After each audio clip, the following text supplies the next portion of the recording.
नमस्कार मित्रों। बहुत बार हम महसूस करते हैं कि किसी समस्या का यह समाधान था, लेकिन उसकी उपेक्षा की गई है। दूसरी तरफ सोशल मीडिया सुझाव और उपायों के साथ समस्या का विराट रूप भी दिखाता है। वाद विवाद बहस भी कम नहीं होती, लेकिन समस्या अपना विराट रूप उसी रूप में और अधिक जटिल बनाती हुए हमारे सामने रखी जाती हैं। वाद विवाद और बहस भी कम नहीं हो रही होती हैं, लेकिन समस्या जस की तस बनी रहती है। समस्या की जटिलता को समझने के प्रयासों को बहसों में स्थान ही नहीं मिल पाता। उस शोर शराबे के पीछे छिपे सच की ओर बहुत बार ध्यान ही नहीं जा पाता। सच इतना सरल भी नहीं होता है कि हम उंगली रख लें, उंगली रख दें और वह सामने आ जाए। कुछ कुछ ऐसे भावों को अपनी तिलिस्म कविता में प्यासे राजकुमार की कहानी के माध्यम से मैंने व्यक्त किया है। पिता पुत्र के संवाद में इसके सच की ओर संकेत किया गया है। आप उसे अवश्य समझेंगे। दोस्तों, एक और बात आपसे करनी है।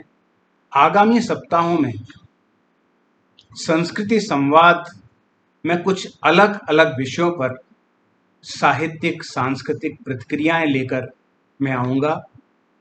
आपके सुझावों से काफ़ी संबल मिला है, इसके लिए बहुत बहुत धन्यवाद। तो प्रस्तुत है कविता तिलिस्म।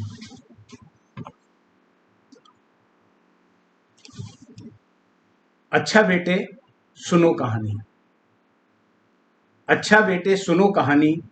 एक था राजकुमार, सुबह होते ही निकल जाता था जंगल में, भटकता रहता था वन्य प्राणियों की तलाश में। सुबह होते ही निकल जाता था जंगल में, भटकता रहता था वन्य प्राणियों की तलाश में। शाम होते होते कर ही लाता था आखेट। एक दिन घने जंगल में भटकने पर भी एक दिन घने जंगल में भटकने पर भी न जाने क्यों नहीं मिला उसे एक भी प्राणी।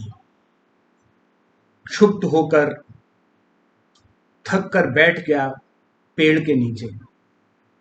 तभी उसे महसूस हुआ गला खुश्क है प्यास से। अब वह खोजने लगा पानी जंगली पशु के स्थान पर।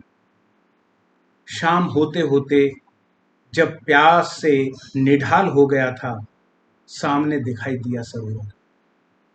घोड़े को पेड़ से बांध अंजुरी में जैसे ही लेने लगा पानी, सतह हो गई नीची। आश्चर्य कि निरंतर नीची होती गई। आश्चर्य के पानी गायब था और राजकुमार के सामने सरोवर नहीं, सुंदर उद्यान था। और उद्यान के पश्चिम में झिलमिला रहा था सोने का महल। मैंने पूछा बेटे से, राजकुमार क्या करेगा अब? सोने के महल में जाएगा, राक्षस के चंगुल से राजकुमारी को छुड़ाएगा, या फिर? पापा, जरूर जाना चाहिए महल में राजकुमार को। पापा, जरूर जाना चाहिए महल में राजकुमार को, पर प्यासे राजकुमार को पानी क्यों नहीं मिल रहा आपकी कहानी में? पर प्यासे राजकुमार को पानी क्यों नहीं मिल रहा आपकी कहानी में? आखिर कैसे लड़ सकता है राक्षस से प्यासा राजकुमार? आखिर कैसे लड़ सकता है राक्षस से प्यासा राजकुमार? कक्षा में जब प्यास लगी हो, मैं तो कुछ भी लिख सुन नहीं सकता। कक्षा में जब प्यास लगी हो, मैं तो कुछ भी लिख सुन नहीं सकता। पहली बार मैं निरुत्तर था। पहली बार मैं निरुत्तर था, नहीं कह पाया।